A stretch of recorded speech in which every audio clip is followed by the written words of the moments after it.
We'll give you the latest right now from Robert Land. There's a game tonight? Yeah, I guess so. Some activity going on around town. All right, but you can't get a much bigger game this early in the season. It's one of the great rivalries in college basketball. The last two Big 8 champs and two top 25 teams. Yes, the AP voters finally begrudgingly gave your Tigers the nod this week. I need some suspense, so I'll tell you just where they landed in about a minute. We can't report a final on this one quite yet, but we'll show you the way it went early. And the Tigers look good early in this one. Sammy Haley gets the first 2 points of the game here, but Haley ran into the foul problems. Both Haleys did, and that hurt Mizzou. Jock Vaughn, he comes back the other way with the soft touch on the jumper.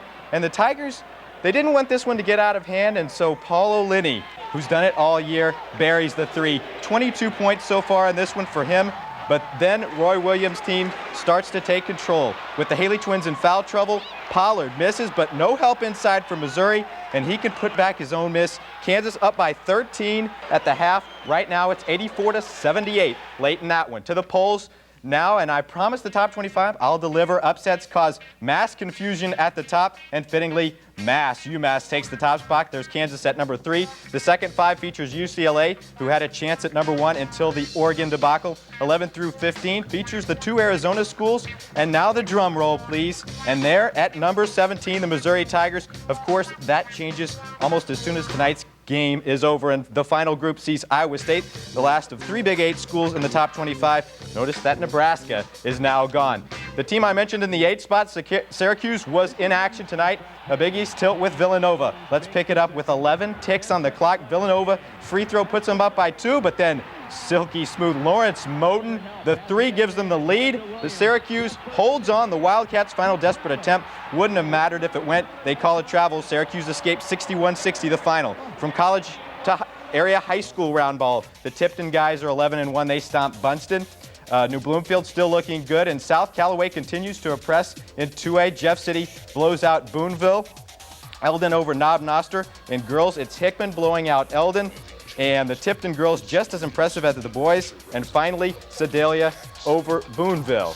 Well, to pro football and the personnel move of the day, no surprise here. The Los Angeles Rams fired head man Chuck Knox, and after 4 decades in coaching, Knox says this probably is the end of the line for him.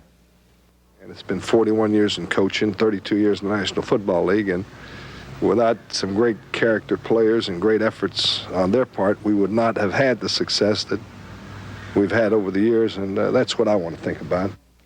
Well, you wonder if this isn't the first of many moves for the Rams, who by all accounts will be based in St. Louis by next season. We go to the sports that just don't work anymore. If there's no agreement by noon tomorrow, the NHL season is finally mercifully ended. And for baseball today, we actually get to talk about what's great about the game. And today, Mike Schmidt, officially, you're great. The retired Philadelphia third baseman was named a first ballot Hall of Famer today. He was the only player voted in for July induction. 8 home run titles, 10 gold gloves, 3 MVPs. You might as well say it, and I will. He was quite simply the greatest ever third baseman. And we have the score from Missouri, 87-80 Kansas late in this one. Doesn't look good for the Tigers. We'll keep checking with you.